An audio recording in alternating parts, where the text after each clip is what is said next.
Nasmi, il faut marquer où? Bah, je sais pas.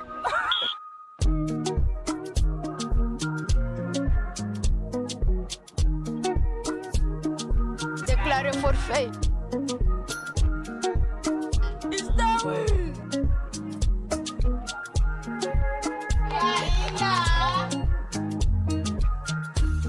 C'est nous les chefs.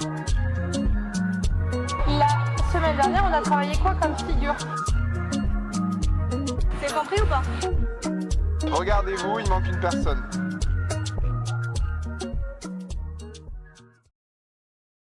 Bonjour et bienvenue à tous dans ce podcast EPS de l'Académie de Mayotte.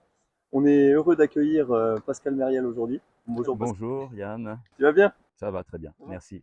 On est à Soa, donc à la plage de Soa, et on va essayer de voir avec Pascal comment l'évaluation peut être au service des apprentissages des élèves. Donc c'est-à-dire de passer d'une évaluation de l'apprentissage à une évaluation pour l'apprentissage. Donc est-ce que j'ai bien résumé déjà? Oui, le passage de l'évaluation de l'apprentissage à l'évaluation pour l'apprentissage, oui, c'est ça. Et c'est venu d'où cette idée-là? Alors moi, ça me vient comme beaucoup de collègues d'une réflexion plus globale sur l'évaluation, c'est-à-dire sur les difficultés qu'on peut avoir à vivre ce que Pierre Merle appelle la pression évaluative, hein, la nécessité d'évaluer, donner des notes, les élèves. Donc ça touche autant les profs que les élèves. Il y a pas mal d'études qui montrent que les collègues s'interrogent là-dessus. Le fait que la note ne soit pas parlante, qu'elle soit pas un outil fiable, etc. Hein, donc Pas de sens pour l'élève. voilà, c'est ça. Exactement. Donc il y a beaucoup de réflexions là-dessus, qui ont amené des réflexions sur l'évaluation sans note, sur l'évaluation par compétence, etc. Hein. Et puis en EPS, pour les collègues d'EPS, et là je pense que beaucoup vont se reconnaître, ça aussi c'est exacerbé par le fait qu'on a toujours peur d'évaluer autre chose que ce que l'on a enseigné, autre chose que ce que les élèves ont appris, c'est-à-dire le déjà là, c'est typiquement l'élève qui fait du basket en club et qui est au milieu des débutants, ou bien d'évaluer le capital génétique, des élèves qui ont plus de jus hein, que les autres, et on a toujours cherché à compenser ça, hein, d'accord ? Le compenser, par exemple, par une note de maîtrise qui vient compenser la performance qui est suspectée d'être voilà, d'être peu fiable ou pas adaptée. Et là-dessus, moi, je rejoins Jean-Luc Ubaldi qui dit ben non, justement, parce que là, si on commence à ajouter une évaluation, on peut en faire sur la participation, sur la maîtrise technique, avec plein de critères. On fait une usine à gaz qui finalement n'a pas trop de sens ni pour l'élève ni pour le prof, on s'y perd. Et il propose, lui, d'être plutôt sur l'évaluation d'une performance, mais d'une performance, comme il dit, saturée en compétences. Alors, qu'est-ce que ça veut dire? C'est-à-dire que la performance va rendre compte de la compétence de l'élève.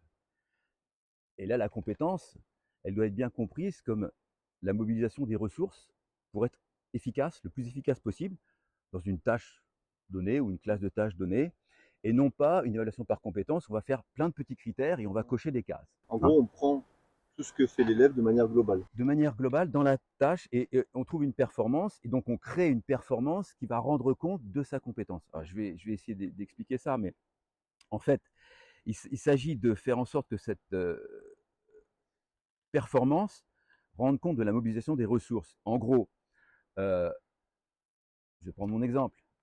Si je fais une activité de type demi-fond, eh bien maintenant, je vais avoir beau le faire en gérant mes ressources au mieux, en gérant mon effort au mieux, ma performance, elle sera beaucoup moins bonne que quand j'avais 30 ans. On est d'accord? Hein, pareil pour le tennis de table. Bien plus vite maintenant que Oui, sans doute, c'est ça, ouais. Voilà. Pour autant, j'ai gardé la même compétence. D'accord? Ah oui. Voilà. Donc c'est cette idée-là. Alors je vais l'illustrer à partir du relais. Hein. Ouais. Classiquement, on va mesurer par la performance la compétence. Par exemple, pour les examens, on le fait avec l'indice de performance, c'est-à-dire l'indice de transmission, pardon. C'est-à-dire qu'on va mesurer 2 fois 50 mètres, Donc là, les élèves qui transmettent. Là, on se base sur le relais. Sur le relais, ouais, je pars sur le relais puisque, en lien avec l'article qui va paraître dans le trimestriel. Hein, voilà, on invitera les auditeurs à... Juste, avant de développer sur le relais et expliquer un peu l'évaluation à l'intérieur de ce relais-là, est-ce que tu peux nous expliquer comment tu mets en place ce relais? Alors, attends, en termes de... je vais faire un petit détour pour bien spécifier cette idée d'évaluation de la performance qui rencontre de la compétence. Et je fais un petit détour toujours par le relais, mais une autre évaluation que celle que je propose. En fait, cet indice de transmission va montrer que qu'on ait un couple, un binôme rapide ou pas rapide, c'est la différence du temps entre l'addition des temps des 50 mètres de chacun avec le... Donc là, on voit bien que qu'on ait des élèves qui courent le 50 mètres en 7 secondes, 7 et 7, 14, et s'ils font en 13-2, c'est parfait. Voilà. Mais si on a des élèves qui courent en 10 secondes, 20 secondes, s'ils font en 19-2, c'est parfait aussi. Ils sont tout autant compétents l'un que l'autre. D'accord? Alors, ça, malgré tout, ça reste compliqué à comprendre. Et c'est pour ça que je propose, et je vais répondre à ta question, une autre modalité. Une autre modalité qui va être, alors, je pourrais presque un schéma, mais c'est l'idée qu'on va mettre des élèves qui ont la même valeur de sprinter, en fait. Ils courent à la même vitesse sur un 50 mètres ou un 30 mètres, on a mesuré, on a chronométré. Ça veut dire que tu les as mis par groupe. On les met par groupe précédemment. de niveau, Ok. d'accord, de niveau de performance en sprint, pas de niveau de performance en relais, on ne sait pas encore. Hein. Ils sont à 4 et on en fait courir un tout seul sur une distance donnée, alors qui peut être 50 mètres. Hein. Et sur ce même 50 mètres, les deux autres vont se transmettre le témoin. Donc un couloir, Un couloir coureur seul, un deuxième couloir avec une transmission au milieu ou un petit peu avant le milieu pour garder de la marge pour pouvoir transmettre. Hein. J'appelle ça la course de témoins, parce qu'on peut aussi donner un témoin avec les plus jeunes, on met un témoin à chacun, et c'est le témoin rouge qui gagne ou le témoin vert. Hein. Et on n'est pas obligé. Et le quatrième, lui, va regarder à l'arrivée quel est l'écart à l'arrivée, qui gagne et avec quel écart. Et pour mesurer l'écart, on met des plots de couleur, tous les mètres. Ouais, jusqu'à.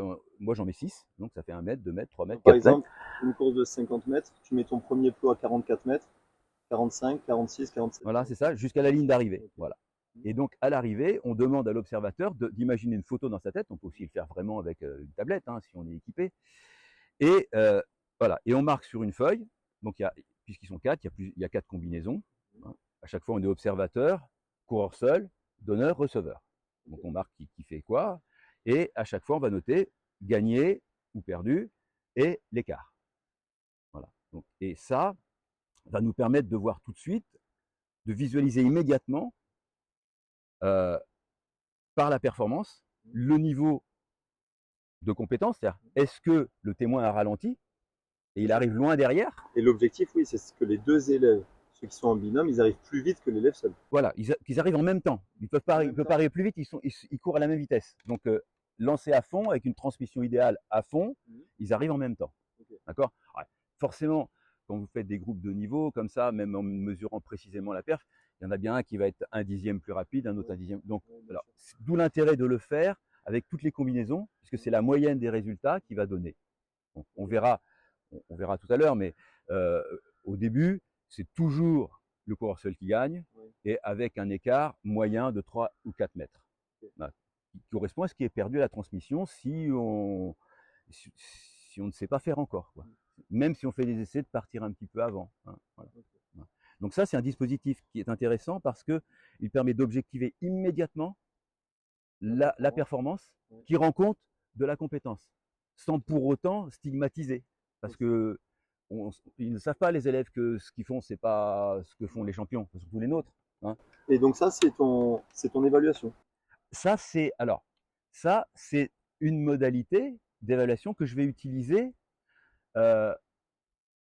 pour la rendre au service de l'apprentissage, parce que jusqu'ici, je n'ai parlé que de mes soucis par rapport à l'évaluation, d'essayer d'une part de lui donner du sens, d'autre part de ne pas évaluer le capital génétique, mais j'ai laissé entendre que je restais sur le sens commun de l'évaluation, à savoir l'évaluation à la fin, après. Or, c'est tout le contraire. Je vais essayer de l'utiliser pour montrer que l'évaluation, elle intervient sur le processus d'apprentissage dès le début du processus. Ce n'est pas une évaluation à la fin, c'est une évaluation tout le temps. L'évaluation, c'est ce que... Alors, je vais citer Olivier Ray et Catherine Reverdil sur le dossier de l'IFE, qui est vraiment une source d'un... Ouais, ils expliquent bien que le sens commun, c'est l'évaluation de l'apprentissage après. Or, c'est l'évaluation pour l'apprentissage qui va être intéressante. C'est cette idée que l'évaluation intervient dès le début, que l'on le veuille ou non, de toute façon. Les élèves vont tenir compte et l'évaluation va influencer leurs apprentissages. Donc autant maîtriser le phénomène. Mais ça veut dire que ce que tu mets en place là, tu vas l'utiliser tout au long de ta séquence. Tout au long de la séquence, voilà. C'est-à-dire que Tout au long de la dès le début, séquence. par exemple, la première séance, tu fais, on a dit, les prises de performance. Les prises de performance. Et Mettre en place les groupes. Et puis directement après, tu prends cette situation et tu l'utilises tout au long de ta séquence. Voilà, c'est ça. C'est-à-dire que dès le début. Oui. Donc en fait, c'est même plus une évaluation, on est dans une démarche au final. Ah, tout à fait. C'est une démarche qui va être centrée sur l'évaluation de cette performance et on va pouvoir juger des progrès, mais aussi faire des essais. Voilà. Donc on bascule donc de l'évaluation de l'apprentissage, l'évaluation pour l'apprentissage, donc l'évaluation formative, et on dépasse aussi des conceptions, selon moi, erronées d'évaluation formative, qui serait juste, je fais un test intermédiaire au milieu de la séquence, le bac blanc en gros, quoi. Souvent, ce test intermédiaire est limite plus cohérent et concret que le test final, souvent. Oui. Qu'il y a... Ouais, voilà, mais on reste sur la logique du test pour voir si on a appris, quoi. Voilà. Et ce qui est déjà un progrès quelque part, mais bon, c'est pas suffisant. Et puis on dépasse aussi l'idée que l'évaluation formative, elle est pour le prof, cette conception managériale qui est très dominante actuellement, y compris dans les écrits du ministère, où le prof aurait besoin de faire une évaluation formative pour savoir ce dont ses élèves ont besoin pour pouvoir mieux leur enseigner. Mais en fait, non, c'est pas le prof, selon moi, qui en a besoin, ce sont les élèves. Le prof, il sait bien ce que vont faire les élèves. En relais, on sait bien qu'ils vont être arrêtés, qu'ils vont pas s'élancer comme il faut, qu'ils vont se retourner, ils vont avoir toutes ces difficultés. Ce qu'il faut, c'est que l'élève comprenne que ce sont des erreurs. Et au début, il ne le sait pas. Et ça, on y viendra peut-être en capsule 2 tout à l'heure sur comment mettre en place un peu cette démarche. Oui, on développera les points théoriques, mais c'est l'idée que de bien préciser qu'on est sur une forme, sur une démarche, comme tu l'as dit, qui utilise l'évaluation et qui dépasse les conceptions usuelles, même de l'évaluation formative. D'accord ? Ça pourrait faire référence à cette notion d'évaluation formatrice, mais comme tu l'as dit, on le verra peut-être dans la partie un peu plus théorisée. Et là, si on se recentre un petit peu pour finir sur le relais vitesse, comment tu sais que cette évaluation, cette situation que tu mets en place, comment tu sais qu'elle est propice aux apprentissages? Comment tu sais que c'est une évaluation pour les apprentissages? Alors, c'est une évaluation pour les apprentissages parce que, en fait, au début, elle permet de centrer l'élève sur l'objet d'étude important, qui est non pas comment on fait pour transmettre, qui est souvent l'objet d'étude que prennent les enseignants, mais sur l'objet d'étude qui est plus général, qui est comment faire pour que le témoin ne ralentisse pas. Et très vite, on va arriver à l'idée que pour que le témoin ne ralentisse pas… Qui est l'expérience marquante en relais vitesse. En relais vitesse, oui, mais pour qu'il ne ralentisse pas, il faut trouver le moyen de se rejoindre à pleine vitesse. Et ça devient donc l'objet d'étude. Comment je fais pour me rejoindre à pleine vitesse pour que le témoin ne ralentisse pas? Et du coup, on ne va pas faire que cette situation. Ubali dit toujours, avec une situation, je fais 15 séances. Moi aussi, sauf que, bien évidemment, on greffe d'autres situations qui nous permettent d'apprendre. Entre autres situations, il y a des situations de prise de marque ou bien d'essai avec des marques différentes placées au sol. On essaye la latte rouge, la latte jaune, avec laquelle on se rejoint à pleine vitesse, on se rattrape, même si le relayeur passe, le receveur part à fond. D'accord ? Ça, alors, donc, ça, elle met en évidence cet objet d'étude, elle lui donne du sens, mais elle donne du sens aussi au contenu d'enseignement, petits contenus d'enseignement, qui sont par exemple la prise de marque, le choix de la bonne latte, qui sont je dois partir à fond, comment je fais pour partir à fond, je me place comment pour partir vers l'avant tout en regardant derrière. Une fois que je suis lancé, je ne regarde plus derrière, tous ces petits, ils prennent du sens par rapport à cette situation. Les contenus prennent sens. Voilà en quoi elle est déjà une situation d'évaluation, certes, mais au service d'apprentissage. C'est une situation dans laquelle on joue, mais aussi on expérimente et on va vérifier régulièrement dans la séquence que ce que l'on a appris fonctionne. D'accord ? Ça veut dire que l'écart avec les plots doit diminuer. L'écart avec les plots doit diminuer, et ce qui me permet de valider cette expérience, c'est que ça diminue toujours. On a toujours des progrès. Donc ça veut dire que si par exemple l'élève au début il a 5 plots d'écart, tu sais qu'il y a un lien avec tel problème moteur. S'il a 3 plots d'écart, tel problème moteur. Non. À la limite, ça m'intéresse pas. Ce que je veux, c'est impliquer les élèves justement dans la recherche des erreurs. Et après, je vais intervenir, je vais piloter l'affaire pour que effectivement, eh ben là, tu vois, malgré tout, tu t'es retourné. Là, je demande à l'observateur, mais il est parti au bon moment par rapport à la marque, trop tôt, trop tard, et tout est possible. Et peu à peu, tous ces petits éléments prennent sens. Ça me permet de piloter, d'introduire ces choses-là. Mais il n'y a pas de lien entre l'écart. Non, non. D'ailleurs, ta question me fait penser à une chose, c'est que on me demande souvent, oui, c'est ça pas une évaluation individuelle, c'est une évaluation collective. C'est un suivi des progrès du groupe. Suivi des progrès du groupe. Ça n'empêche pas qu'à la fin, on puisse faire un test si on veut. Hein, c'est pas opposé à une évaluation finale, peu importe. Mais c'est une évaluation du groupe qui permet au groupe de voir s'il progresse. Et donc, avec la même fiche à différents moments de la séquence, au début, au milieu, à la fin, on voit l'évolution. Et cette évolution, elle est objective, c'est-à-dire qu'elle est marquée sur la feuille, mais on la voit aussi en réalité. Et les élèves le savent. C'est-à-dire que quand tu leur demandes à la fin, tu peux sans risque leur demander, bon, qu'est-ce que vous avez appris? Est-ce que vous avez le sentiment d'avoir appris? Est-ce que vous êtes satisfait d'avoir appris? Et c'est oui, c'est positif. Des fois, on ne se risque pas à poser la question. Hein. Oui, d'accord. Et pourquoi, selon toi, c'est important encore plus à Mayotte?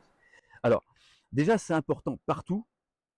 Je vais reprendre le mot de Mérieux, puisque l'élève sait qu'il a appris et il nous dit, moi je suis vraiment à 100% d'accord avec ça, il faut que l'élève sache, c'est très bien, mais qu'il sache, qu'il sait. Savoir que l'on sait, c'est encore plus important. Donc savoir que l'on a réussi, c'est super important. Donc là, pour nos élèves à Mayotte, savoir qu'on a appris à l'école, qu'on a appris quelque chose en EPS, parce qu'en EPS, pour beaucoup d'élèves, on n'apprend pas. On arrive avec on arrive avec son savoir, son bagage, et puis voilà, il y a ceux qui sont forts, ceux qui ne sont pas forts. Avec tous les effets pervers que ça peut avoir, en particulier sur le PS des filles, mais ça c'est un autre sujet. Hein, d'accord. Donc ça c'est général, et à Mayotte, c'est encore plus exacerbé. Et à Mayotte, mobiliser les élèves, les inclure dans le dispositif, me semble encore plus important parce que mes fiches d'observation, relativement simple, c'est toujours la même.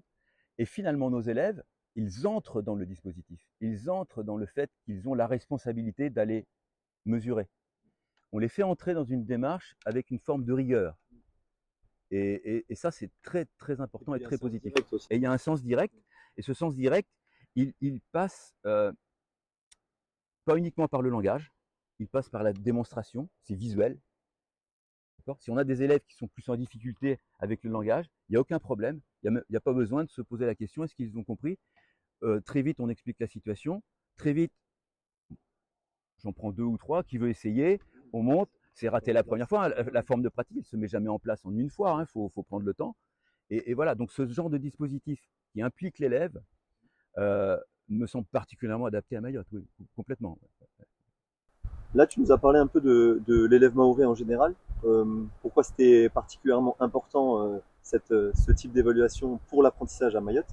Mais est-ce qu'il n'y a pas aussi une importance par rapport au contexte? Au contexte, il peut être aussi bien matériel qu'environnemental. Est-ce qu'il n'y a pas quelque chose qui est important dans ce...